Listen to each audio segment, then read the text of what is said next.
ನಾನು ಈ ವಿಡಿಯೋ ಮಾಡುವ ಸಮಯಕ್ಕೆ ಒಂದಿಷ್ಟು ಅಪ್ಡೇಟ್ ಆಗಿತ್ತು. ಏನು ನಮ್ಮ ರಾಜ್ಯದ ಪ್ರಭಾವಿ ಸಚಿವರಾಗಿರುವಂತಹ ಕೆ.ಜೆ. ಜಾರ್ಜ್ ಅವರ ಕುಟುಂಬಕ್ಕೆ ಸೇರಿರುವಂತಹ ಏಳ್ನೂರು ಕಾನಿನ ಕೆಳಚಂದ್ರ ಎಸ್ಟೇಟ್ನಲ್ಲಿ ಕೆಲವರು ಬೇಟೆಗಾರರು ಕೂಡ ಕಂಡುಬಂದರು. ಈ ಎಸ್ಟೇಟ್ನಲ್ಲಿ ಆಗಿರುವಂತಹ ಘಟನೆಗಳಿಗೂ ಇವರಿಗೂ ಏನಾದ್ರು ಸಂಬಂಧ ಇದೆಯಾ ಅಂತ ಹೇಳೆಲ್ಲ ಚೆಕ್ ಮಾಡಿದ್ರಂತೆ. ಅದೇನು ಅವರು ಪಕ್ಕದ ಊರವರು ಅಂತ ಹೇಳ್ತಾರೆ. ಸ್ನೇಹಿತರೆ ನಮಸ್ತೆ. ಹಾಸನ ಜಿಲ್ಲೆ ಸಕಲೇಶಪುರ ತಾಲೂಕಿನ ಮೂರ್ಕಣ್ಣು ಗುಡ್ಡದಲ್ಲಿ ಹುಲಿ ಕುರುಹುಗಳು ಪತ್ತೆ ಆಗಿದೆ. ಮೊದಲ ಸಲ ಈ ಥರ ಕ್ಯಾಮ್ರಾ ಟ್ರ್ಯಾಪಲ್ಲಿ ಒಂದು ಗಂಡು ಒಂದು ಹೆಣ್ಣು ಹುಲಿ ಇರುವಂಥದ್ದು ಅಂದರೆ ಫೋಟೋಗಳು ಸಿಕ್ಕಿದೆ. ಮತ್ತು ಅಲ್ಲೆಲ್ಲ ಪಗ್ ಮಾರ್ಕೆಲ್ಲ ಸಿಕ್ತಿದೆ. ಮತ್ತು ಸುಮಾರು ಒಂದು 6 ತಿಂಗಳಿಂದನೂ ಕೂಡ ಮೇಲಿನ ಮೇಲೆ ಅವರಲ್ಲಿ ಕ್ಯಾಮ್ರಾಗಳಲ್ಲಿ ಹುಲಿಯ ಒಂದು ಗುರುತುಗಳು ಪತ್ತೆ ಆಗ್ತಿದೆ ಅಂಥೇಳಿ ಸುದ್ದಿ ಆಗಿದೆ. ಅದರಲ್ಲೂ ಕೂಡ ಈ ಕನ್ನಡ ಪೇಪರಲ್ಲಿ ಬಂದ ಮೇಲೆ ಅಂತೂ ಈಗ ಎಲ್ಲರೂ ಕೂಡ ತುಂಬ ಜನ ಸ್ನೇಹಿತರು ನನಗೂ ಕಳಿಸಿದ್ದಾರೆ. ಅದೇ ಹೊತ್ತಿನಲ್ಲಿ ನಮ್ಮ ಶಿವಮೊಗ್ಗದ ಶೆಟ್ಟಿಹಳ್ಳಿ ಅಭಯಾರಣ್ಯದ ವ್ಯಾಪ್ತಿಯಲ್ಲಿ ಮತ್ತು ಶಿವಮೊಗ್ಗದಲ್ಲಿ ಟೋಟಲ್ಲು ಹುಲಿಗಳು ಈಗ ಒಂದು ದಶಕದಲ್ಲಿ ಮೃತಪಟ್ಟವು ಮತ್ತು ಕ್ಷೀಣಿಸ್ತಿರುವಂಥದ್ದು, ಅದ್ರ ಕುರುಹುಗಳೇ ಕಾಣ್ತಿಲ್ಲ ಅಂಥೇಳಿ ಒಂದು ಸುದ್ದಿ ಕೂಡ ಒಂದು ಅದೇ ಹೊತ್ತಿನಲ್ಲಿ ಬಂದಿದೆ.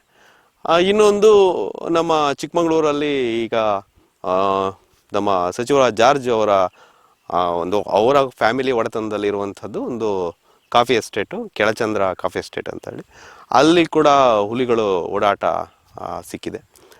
ಹೀಗೆ ಒಂಥರ ಹುಲಿಗಳು ಈಗ ಎಲ್ಲ ಕಡೆ, ಈಗ ಬೇರೆ ಬೇರೆ ಕಡೆಯಲ್ಲಿ ವೈಲ್ಡ್ ಲೈಫ್ ಅಲ್ಲದೆ ಇರುವಂಥ ಬೇರೆ ಪ್ರದೇಶಗಳಲ್ಲಿ, ಆಮೇಲೆ ಎಲ್ಲೂ ಕೂಡ ಹುಲಿ ಕಾಣದೇ ಇರುವಂಥ ಪ್ರದೇಶಗಳಲ್ಲ ಹುಲಿ ಕಾಣ್ತಿದೆ. ಆಮೇಲೆ ಇದೊಂದು ಆ್ಯಕ್ಚುಲಿ ಶೆಟ್ಟಿಹಳ್ಳಿಯಿಂದ ಹಿಡಿದು ಈಗ ಮೂರ್ಕಣ್ಣು ಗುಡ್ಡದವರೆಗೆ ಅಂದರೆ ಸಕಲೇಶಪುರದವರೆಗೆ ನೀವೊಂದು ಕನೆಕ್ಟೆಡ್ ಒಂದು ಸ್ಟೋರಿ ಮಾಡ್ಬೋದಾ ಅಂತೇಳಿ ನನ್ನ ಸ್ನೇಹಿತರು ಕೇಳಿದರು. ಬಟ್ ನಮಗೆ ನನ್ನ ಪತ್ರಿಕೆಯಲ್ಲಿ ಬರೆಯೋದಕ್ಕೆ ಅಷ್ಟು ದೊಡ್ಡ ನನಗೆ ವ್ಯಾಪ್ತಿ ಇಲ್ಲ. ನಮ್ಮದು ಈಗ ರೈನ್ಲ್ಯಾಂಡಲ್ಲಿ ನಾವು ನಮ್ಮ ಸ್ನೇಹಿತರುಗಳಿಗೆ ನಾವು ಹೇಳ್ಬೋದು. ಮೊದಲನೇದಾಗಿ ಈಗ ಮೂರ್ಕಣ್ಣು ಗುಡ್ಡದಲ್ಲಿ ಕಂಡಿರುವಂಥ ಏನು 2 ಹುಲಿಗಳಿದೆಯಲ್ಲ, ಅದು ಎಲ್ಲಿಂದ ಬಂದಿದ್ದು, ಆಮೇಲೆ ಈ ತನಕ ಅಲ್ಲೆಲ್ಲೂ ಕೂಡ ಕುರುಹುಗಳು ಇರಲಿಲ್ಲ ಅಂತ ಹೇಳ್ತಿದ್ದಾರೆ. ಅಂದರೆ ಹುಲಿಗಳು ಕಂಡಿರೋದಂದರೆ ಸೈಟ್ ಆಗಿರುವಂಥದ್ದು ಅಥವಾ ಅದರದ್ದು ಒಂದಿಷ್ಟು ಪಗ್ ಮಾರ್ಕ್ ಇರ್ಬೋದು ಆ ಥರದ್ದು, ಆಮೇಲೆ ಅಥವಾ ಯಾವ್ದಾದ್ರು ಹಂಟ್ ಮಾಡಿ ಏನಾದ್ರು ಆಗಿರುವಂಥದ್ದು ಯಾವುದೇ ಇನ್ಸಿಡೆಂಟ್ಗಳು ಈ ತನಕ ಅಲ್ಲಿ ಡಿಪಾರ್ಟ್ಮೆಂಟಲ್ಲಿ ರೆಕಾರ್ಡ್ ಆಗಿಲ್ಲ.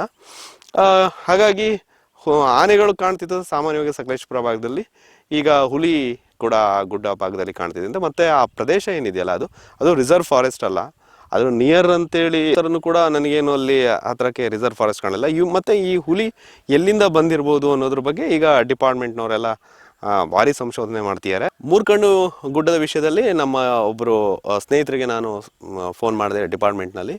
ಅವರು ಹಿರಿಯ ಫಾರೆಸ್ಟ್ ಅಧಿಕಾರಿ, ಅವ್ರ ಹೆಸರೇನು ಬೇಕಾಗಿಲ್ಲ ಅಂತ. ಅವರು ಹೇಳೋದೇನು ಅಂತಂದರೆ, ಇದು ಬೇರೆ ಇಲ್ಲಿಂದ ಬಂದಿದ್ದಲ್ಲ, ಮೊದಲು ಕೂಡ ಇಲ್ಲಿ ಈ ಭಾಗಗಳಲ್ಲಿ ಹುಲಿ ಓಡಾಟ ಇತ್ತು. ಹಿಂದೆ ಎಲ್ಲ ಈ ಬ್ರಿಟಿಷರ ಕಾಲದಲ್ಲಿ ಅಥವಾ ಮಹಾರಾಜರ ಕಾಲದಲ್ಲಿ ಹುಲಿ ಹಂಟ್ ಮಾಡೋದಕ್ಕೆ ಪರ್ಮಿಷನ್ ಕೊಟ್ಟಿರೋದು ರೆಕಾರ್ಡ್ ಇದೆ. ಹಾಗಾಗಿ ಇದು ಹುಲಿ ಆವಾಸ ಸ್ಥಾನವೇ ಅಂತ ಹೇಳಿದ್ರು. ಆದರೆ ಇಷ್ಟು ವರ್ಷಗಳಲ್ಲಿ ಹುಲಿ ಕಂಡಿಲ್ಲ, ಈಗ ಇಮಿಡಿಯೇಟಾಗಿ ಹೆಂಗೆ ಬಂತು ಈ ಹುಲಿ ಅನ್ನೋದು ಅಷ್ಟೇ. ಈಗ ಮೊದಲು ಇತ್ತು ಇಲ್ಲ ಅನ್ನೋದಕ್ಕೆ ನಾನು ಬೇಕಾದ್ರೆ ಇನ್ನೊಂದು ಉದಾಹರಣೆ ಕೊಡ್ತೀನಿ. ಯಾಕಂದರೆ ಈ ಹಾಸನದ ತುದಿಯಿಂದ ಈಗ ಮತ್ತೆ ಶಿವಮೊಗ್ಗದ ಕೊನೆಗೆ ಅಂದರೆ ಹುಲಿ ಕಾಣಿಸ್ಕೊಂಡಿರುವಂಥದ್ದು ಏನಿದೆಯಲ್ಲ, ಅಲ್ಲಿ ಅಂಬ್ಲಿಗೋಳ ರೇಂಜಲ್ಲಿ ಬೆಳ್ಳಂದೂರು ಫಾರೆಸ್ಟ್ ಇದೆ, ಅಲ್ಲೊಂದು ಹುಲಿ ಸತ್ತೋಯ್ತು. ಅಲ್ಲಿವರೆಗೂ ನಾವು ನೋಡೋದಾದರೆ ಅಲ್ಲೂ ಕೂಡ ಹುಲಿ ಕಾಣದೆ ತುಂಬ ವರ್ಷ ಆಯಿತು. ಅಲ್ಲಿ ಕೆನೆತ್ ಆಂಡರ್ಸನ್ ಬಂದಿದ್ದರು, ಅಲ್ಲಿ ಹಂಟಿಂಗ್ ಪರ್ಮಿಷನ್ ಕೊಟ್ಟಿದ್ರು, ಹಂಟ್ ಮಾಡೋಕ್ಕೆ ಬಂದಿದ್ರು. ಅಲ್ಲೊಂದು 2-3 ಹುಲಿಗಳು ಇದ್ವಂತೆ, ನರಭಕ್ಷಕ ಹುಲಿ ಅಂತ ಹೇಳ್ಬಿಟ್ಟು ನೀವು ತೇಜಸ್ವಿ ಟ್ರಾನ್ಸ್ಲೇಟೆಡ್ ಸ್ಟೋರಿಯಲ್ಲಿ ನೋಡಿರ್ಬೋದು, ಬೆಳ್ಳಂದೂರು ನರಭಕ್ಷಕ.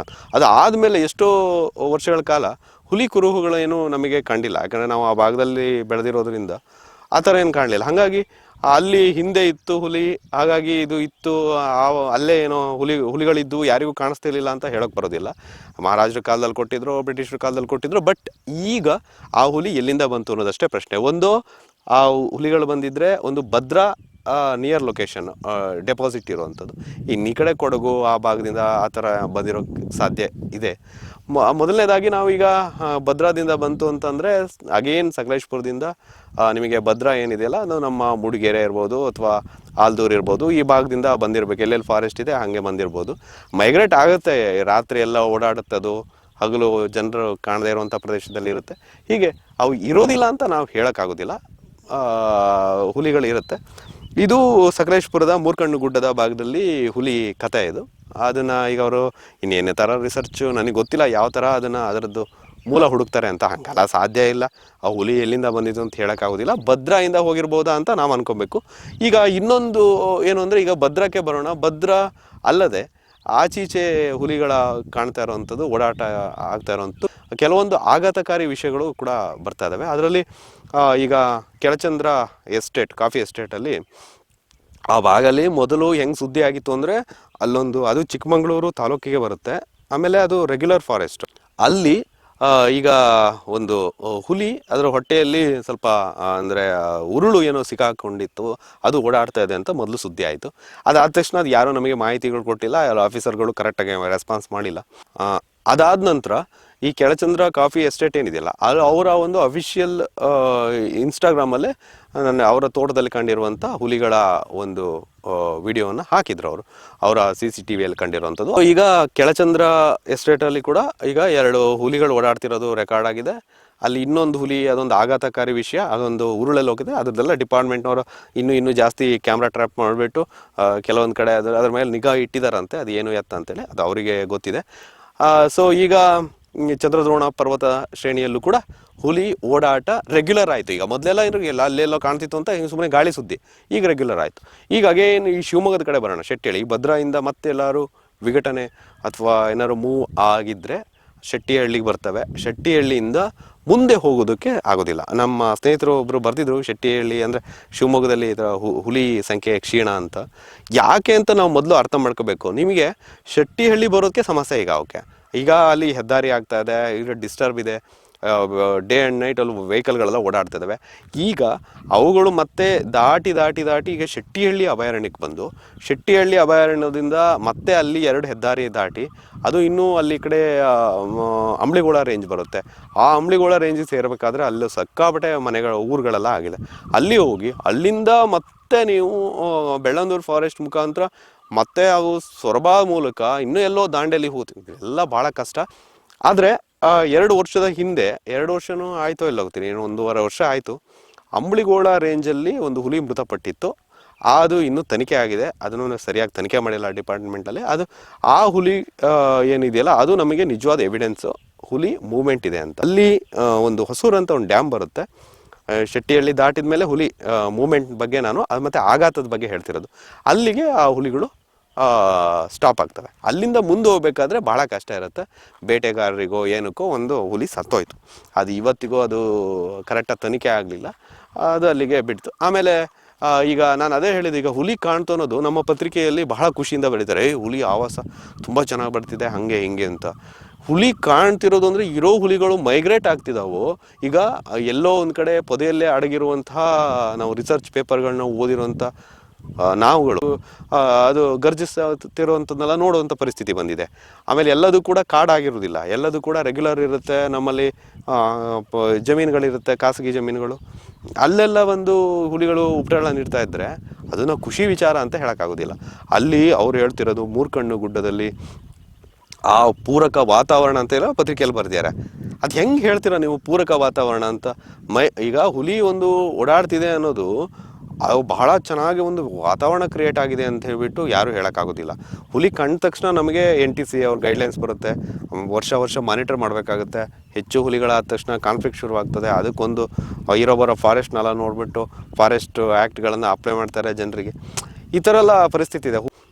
ಹುಲಿ ನಮ್ಮ ರಾಜ್ಯದಲ್ಲಿ ಸಾಕಷ್ಟು ಇರೋದ್ರಿಂದ ಅವುಗಳೆಲ್ಲ ಚದುರ್ತಿದಾವ ಅನ್ನುವಂಥ ಪ್ರಶ್ನೆ ಮೂಡುತ್ತೆ ಹೊರತು ಅದೊಂದು ಖುಷಿ ವಿಚಾರ ಅಂತ ನಾವು ಈಗಲೇ ಅನಲೈಸ್ ಮಾಡಬಾರ್ದು. ನಮಗೆ ಗೊತ್ತಿಲ್ಲ, ನಮ್ಮ ಪತ್ರಿಕೋದ್ಯಮ ಡಿಫ್ರೆಂಟು. ನಾವು ಫಸ್ಟ್ ಯೋಚನೆ ಮಾಡೋದು ಹುಲಿ ಬಂದ ತಕ್ಷಣ ಎಲ್ಲಿಂದ ಬಂತು, ಹುಲಿ ಬಂದ ತಕ್ಷಣ ಎಲ್ಲಿಂದ ಬಂತು ಅಂದ ತಕ್ಷಣ ಈಗ ಮುಂದೆ ನಾವು ಏನು ಮಾಡಬೇಕು ಅಂತ ಅಷ್ಟೆ.